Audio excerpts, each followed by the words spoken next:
Hello everyone, and you're welcome again to our first confirmation video as you prepare for confirmation, which will be taking place sometime next year. And what I want to say to you, first of all, is you're very welcome. So thank you for telling us that you would like to be confirmed. And one of the things I want to do before we open the door today is to understand who is being confirmed. It's not your mum or your dad. It's not your aunt or uncle. It's not your grandparents. But it is you who is being confirmed. And it is your decision. And we're so glad that you're now making this decision to be confirmed. So let's get our first confirmation video underway. And welcome again to this confirmation class.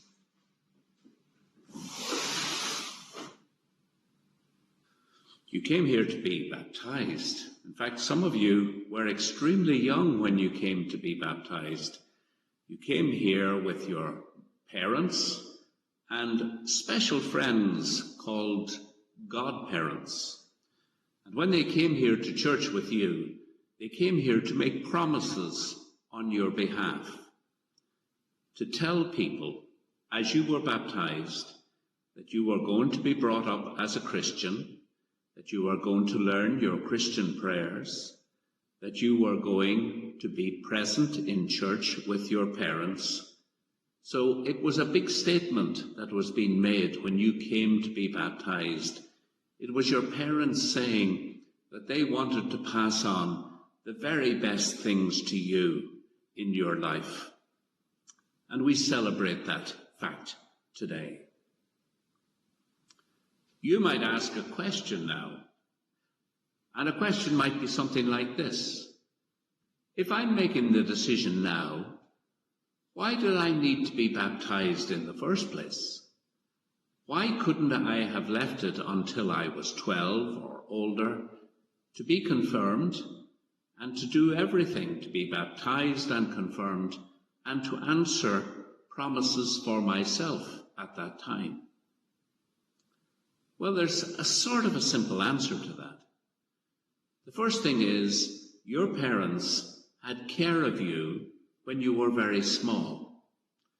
They made sure that all the good things were done for you when you were very small, when you couldn't do things for yourself. They fed you. You weren't able to feed yourself. They made sure that you were put to bed and able to sleep at night and kept comfortable. You wouldn't be able to do that as a very small baby. They also made decisions about looking after you when you were sick. They brought you to the doctor. At no time did they say, do you think you'd like to go to the doctor? Or would you rather stay at home? No, they made decisions that were important for you at that point in your life. And so baptism was when they made that important decision for you and brought you here to be baptized. Now, I want you to think a little bit about something called symbols. Symbols. Now, it's not maybe a word you think about very often, but you are surrounded by symbols all the time. And I'm going to give you a few examples now and see if you, when you see these symbols, can explain what they mean. So here's your first symbol. Okay, what did you make of that? I bet you got the right answer. It's the symbol for the euro, for your money, for the things we use to buy things with. Here's another symbol. See if you know what this symbol means.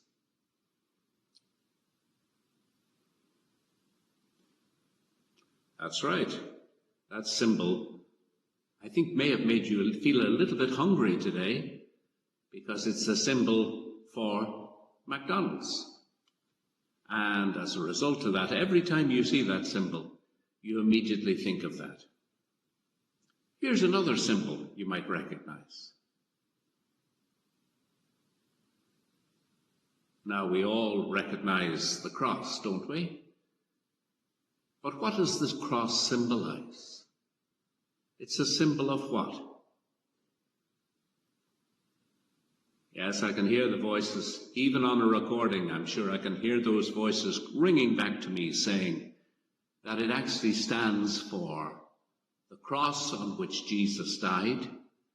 It also stands for the church, because if you go into any church anywhere, you will find a symbol like that, a symbol of the cross. Now, at baptism, there is a special symbol that is used. It's not a line drawing. It's not even made out of wood, but it is still a symbol. And the symbol we use at baptism is a symbol of water. Water. You might say to yourself, water is water. How can water be a symbol? How can it point to something that's different from what I see in front of me? So let me explain to you a little bit about water, and then you'll understand how it's a very good symbol for baptism. First of all, we all need water for life. If it stopped raining tomorrow, if everything started to get no water at all, we'd soon be in a lot of trouble. First of all, the grass would stop growing. Then very soon afterwards, the water in our taps would be restricted. We wouldn't be allowed to use it all the time. And if it went on for a long time and there was no rain, we'd eventually find there was no water at all. And little by little, animals would die, crops in the fields would die, and in the end, because we haven't got water, we too would die. So sometimes when you're looking out on a wet day and complaining about the weather, you might think about what it would be like some countries where it stops raining altogether. The second thing we think about water is water washes us. Water washes us. So when we're dirty and unclean and when we need to make ourselves look all respectable again, be able to go back into school and do the things we do, we wash our faces, we wash our hands, we clean ourselves. And that's an important part of what water is, the ability to wash us. And the third thing to think about water is that water can be dangerous. Indeed, we need to be very careful when we're around water.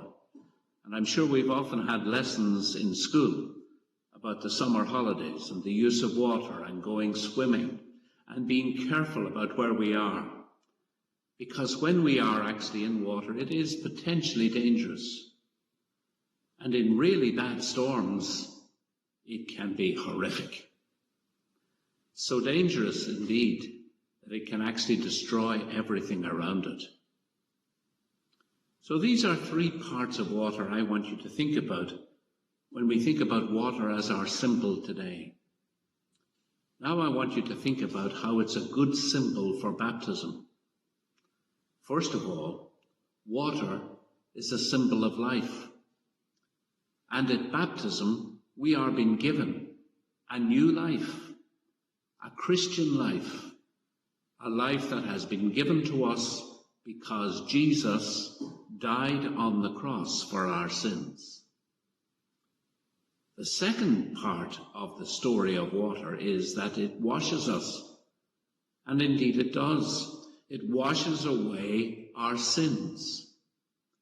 So at baptism, we are having our sins washed away.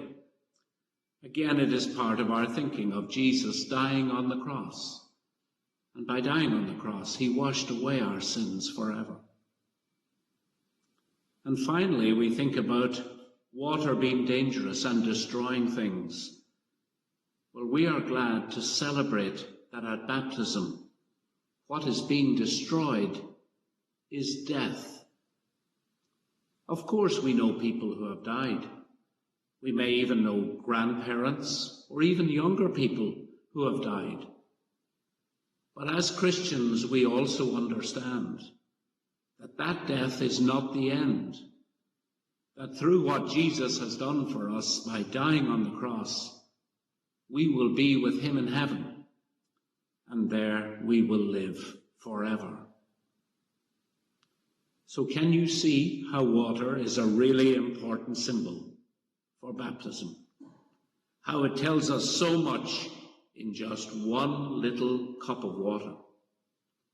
How we have new life, how we are washed clean, and how death itself is destroyed because of what Jesus has done.